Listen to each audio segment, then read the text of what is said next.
Yeah, Shalom, I'll give no praise unto Yabashi Mashai, Bashim Kwahakodash, double honors unto the apostles of Great Millstone. Honest you brothers to be pushing this truth in sincerity throughout the four corners of the earth. It's going to be a relatively quick video based upon this GIF here, this meme. And, you could, they say a picture tells 1,000 words, right? And this picture here, it's the general sentiment that's being revealed throughout the four corners of the earth about the real enemy to the world. And we understand from politics and our studies of the agendas of the elites that these are not really the guys that are pulling the strings. These are the individuals that are used as the face to push an agenda. And that particular agenda is spoken about within the book of Psalms, the 83rd chapter, wherewith they was going to try and destroy the Negroes, Hispanics, Native Americans. But in so doing, they was also going to destroy the world as you know it. And we got the familiar faces on here that represents a particular agenda, which is ultimately Edomite supremacy. Okay, let's get some scriptures. So we can start here in the quoted scripture, which is the book of Psalms, the 83rd chapter. Okay, so these are the real criminals of the world. And they go about their business using lies, right, and deceptions, painting out something as beneficial when it's detrimental. And that's why the image, the GIF, shows them in bars, because any other person would do the same thing, then they would be put in bars. And the beautiful thing, like we're going to see within the book of Psalms, the 147th chapter, is Yahushua, when he returns, he's going to put them in the chains. Psalms 55 and 21. The words of his mouth were smoother than butter, but war was in his heart. And his words were softer than oil, but yet swords were drawn. And that's the red Hebrew Edomite, down to a T. And the brother Yakanan, GMS Universal, check out his page. He did a beautiful video going into a woman that had made a TikTok saying, Esau is untrustworthy. And we see it on a day-to-day basis within our jobs and lives. Got people smiling and grinning bare teeth, but inwardly swords are drawn. And you scale that up to a earth-wide management, and you begin to understand that they come and present themselves as the saviors of humanity, when in actual fact they was the harbinger of death. Revelation 6 and 4, and they went out another horse that was red. It's a clue to who it's speaking about. Genesis the 25th chapter, Revelations the 20th chapter. They went out another horse that was red, and power was given unto him that sat thereon, to take peace from the earth, so they should kill one another. And there was given unto him a great sword. You see that? So lies and this deception. Lies, deception is the instrument by which they destroy many people, many lands. These are the real criminals of the earth.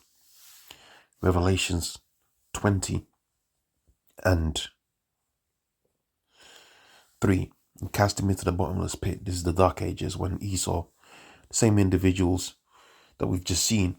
And you better believe a lot of these leaders that we see, although they might look like the indigenous people, like the royal family of Hawaii. Another brother, he did a beautiful video going into how the royal family of Hawaii, they go back to Edomites. So you might see people in positions of power out there within China or wherever, and you think they are the opposing side, or you think that they are a threat to the dominion or the hegemony of the Edomite power structure, which there are some people that are. But the reality is Esau sets up what's known as controlled opposition. And Esau, going all the way back onto Haman, he's got agent provocateurs within these nations. to to um uh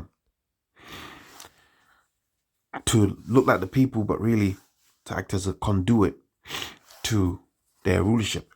Another example that comes to mind is Herod, the Edomite, and he was a vassal king unto the Judeans.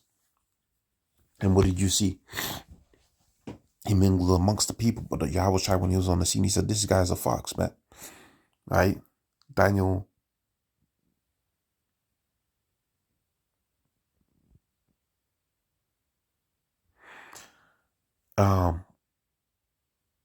Which one do I want? Is Daniel 8? Revelations 13 and 11. I beheld another beast coming out of the earth, and he had two horns like a lamb, and he spoke like the dragon. So that represents if I'm not mistaken, my memory is not the best, but if I remember the breakdown correctly, that represents the seemingly opposing sides of the nation of Edom. But it's all lies and deception. Hence the scripture here, Revelations 20 and 3, and cast him into the bottomless pit and shut him up and set seal upon him, that he should deceive the nations no more till the 1,000 years be fulfilled. So they lie. You got the Democrats and the Republicans, and you think they're competing against each other, but the agendas are the same. That's why everything is getting more and more progressive.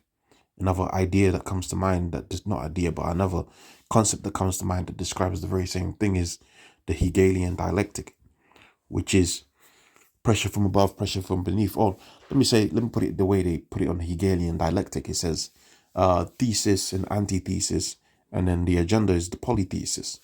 So if you want the people to accept a particular thing, then you have a for and against, and then the polythesis is the acceptance of the people. This is how they do. This is the two horns of the lamb.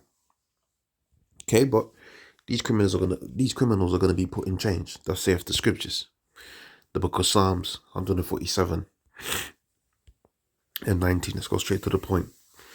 149. It's got 2 chapters ahead. To execute vengeance. Psalms 149 and 6. That the high praises of the Most High be in their mouth, the two-edged sword in their hand, to execute vengeance upon the heathens and punishments upon the people, to bind their kings with chains and their nobles with fetters of iron. See, so these guys that we've seen here, and their leaders that's above them, they're going into hardcore slavery to pay for trying to destroy the Negroes, Hispanics, Native Americans, and destroying the earth. And the Most High also has promised the birds, which the birds is kind of like important because, or it's a clue as to how good the ecosystem is doing. So the earth, if it was flourishing with life, there would be all kind of birds, right? Birds be moving and migrating and transporting seed. And what else do birds do? Right, in general, when you got a lot of birds and diversity of birds, it's a decent indicator as to life. But these birds some of them are dropping out of the sky. We've seen a lot of situations like that. And some of them are having their habitats destroyed. Okay, so they're like a good indicator. And the scripture says the Most High has promised these birds a great feast of flesh, which is the Edomite flesh. I believe that's the book of Isaiah 34, if I'm not mistaken. So a great judgment is coming to the red Hebrew Edomite. So hopefully with that, I hope that was of edification. With that, I'm going to say a praise unto the Abash Mashai, Hashem Kor HaKodash, double honors unto the apostles, a great millstone. And honest you brothers that be pushing these truth in sincerity. You Edomites, you're going into chains, man. Shalom.